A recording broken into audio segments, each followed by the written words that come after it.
Bonjour, je m'appelle Damien Kunas, je suis conseiller en polyculture élevage chez Bioloni. Je vais vous présenter un exemple d'itinéraire technique de la culture de tournesol bio chez un agriculteur de la région liégeoise. Donc, le tournesol fait partie de la famille des astéracées. Il s'adapte à tous les sols mais préfère les sols profonds, bien aérés et drainés, avec un pH légèrement acide voire neutre. Un sol ayant une forte capacité de fourniture d'azote lui est défavorable car cela favorise la production de biomasse végétative, le développement des maladies, la verse et une teneur en huile moindre.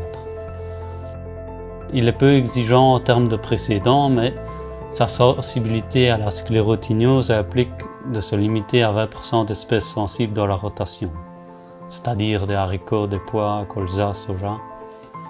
Il convient donc de ne pas en revenir avec un tournesol avant 5-6 ans sur la même parcelle. Sa place dans la rotation convient bien entre deux céréales car il valorise bien les reliquats d'azote et casse le cycle des maladies des céréales, comme la fusariose et le piétin.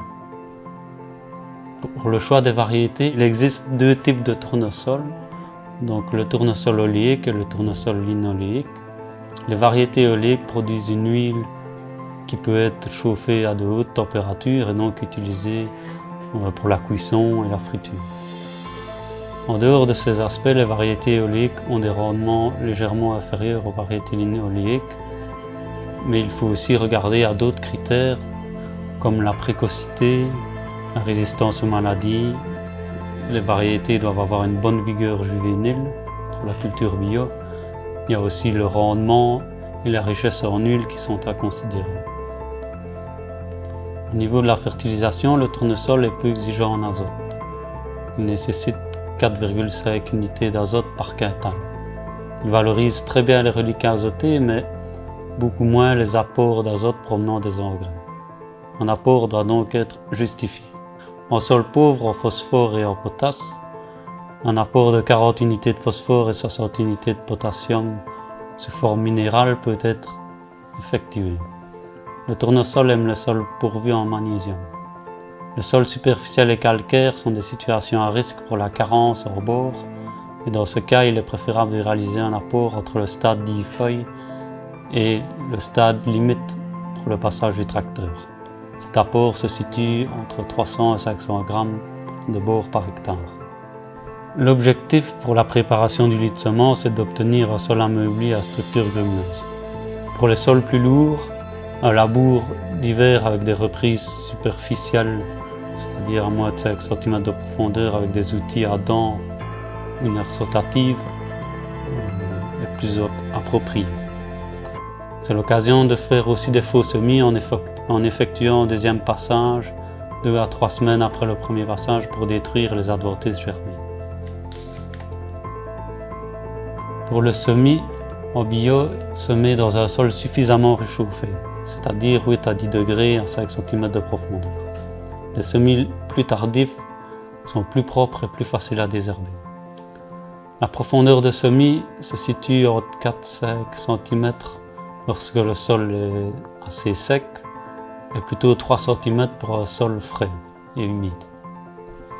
Semer à une vitesse maximale de 5 km/h permet d'assurer un positionnement de la graine régulier. L'objectif est d'obtenir un peuplement de 50 à 60 000 plantes par hectare, ce qui veut dire qu'il faut semer à une densité de 70 000 grains par hectare pour compenser les éventuelles pertes et manques à la levure. L'interligne idéale est de 45 cm. Il est préférable à un interligne de 75 cm car il permet un gain de rendement de 1 à 4 quintaux par hectare. Les semoirs monograines doivent être montés avec des disques à tournesol. Il est possible d'effectuer le semis avec des disques pour le maïs, mais en augmentant un peu la dose car il peut y avoir des grains qui se coupent. Au niveau du désherbage, le tournesol est facilement concurrencé par les mauvaises herbes, surtout au stade jeune. La réalisation d'un ou deux faux semis est idéale. Ensuite, un passage en pleine surface à l'eau rotative ou à la RC-tri est recommandé 2 à 3 jours après le semis pour limiter le salissement ultérieur de la ligne de semis.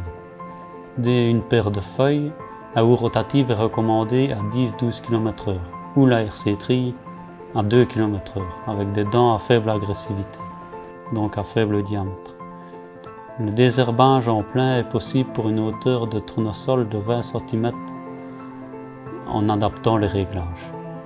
À partir de 2 feuilles, la bineuse à faible vitesse, 3-4 km/h, équipée de lames Le Lièvre, peut être utilisée. Du stade 6 feuilles du tournesol au stade limite de passage du tracteur, un binage avec un effet de butage est préconisé pour couvrir les adventistes dans le rang. Il faut alors rouler plus vite, entre 6 et 8 km/h, et utiliser des socs à pâte. Concernant les maladies ravageurs, les principales maladies sont la sclérotignose, le mildiou, la verticilliose, le phoma et le botrytis. Ces maladies sont des maladies provoquées par des champignons. Elles attaquent les feuilles, les tiges ou même les capitules. Et les ravageurs principaux sont les limaces au stade jeune. Un bon moyen d'action contre ces limaces est le travail du sol lors de l'interculture. Viennent ensuite les pucerons qui peuvent attaquer les plantes et avoir un impact sur le rendement quand cela arrive avant l'apparition du bouton floral. Les attaques tardives ont donc peu d'impact. Il est préférable de laisser travailler les auxiliaires plutôt que d'attaquer les pucerons avec des produits plus sélectifs. Au moment du semis, les corvidés et pigeons peuvent aussi déterrer les graines, mais ces oiseaux se nourrissent également directement sur le capitule lors de la maturité.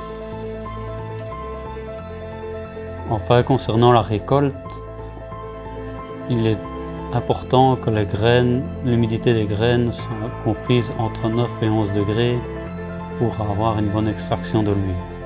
Cela veut dire qu'au-delà de ces teneurs en humidité, il est impératif de sécher la récolte.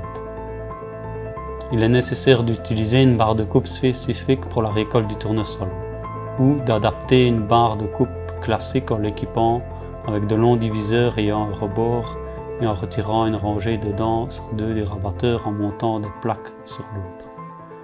Le rendement en terre moyennement favorable est de 2 tonnes, alors que le rendement dans les terres les plus favorables peut atteindre 4 tonnes par hectare.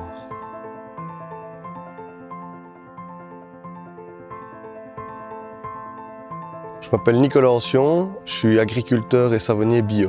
Donc dans le cadre de cette savonnerie, on a voulu s'affranchir de l'huile d'olive et on a du coup sélectionné une culture qui pouvait, en tout cas on supposait, qui pouvait être cultivée en Belgique et qui avait une structure moléculaire qui ressemblait à l'huile d'olive. Dans la plante, tout est utilisé. Une fois qu'on moissonne, la partie basse reste sur le champ, donc réellement de l'éther. Les graines qui sont présentes dans la fleur vont être envoyées dans un moulin partenaire. Hors de la graine, on a deux produits finaux. Il y a l'huile qui va être utilisée en alimentaire et en cosmétique. Et on a le tourteau. Le tourteau de tournesol qui est relativement riche en protéines en tout cas, on est autour de 20% dans le standard. Et donc qui permet à la Wallonie de participer à l'autonomie protéique à l'échelle du territoire. Merci d'avoir suivi cette vidéo et à bientôt pour de nouveaux itinéraires techniques bio.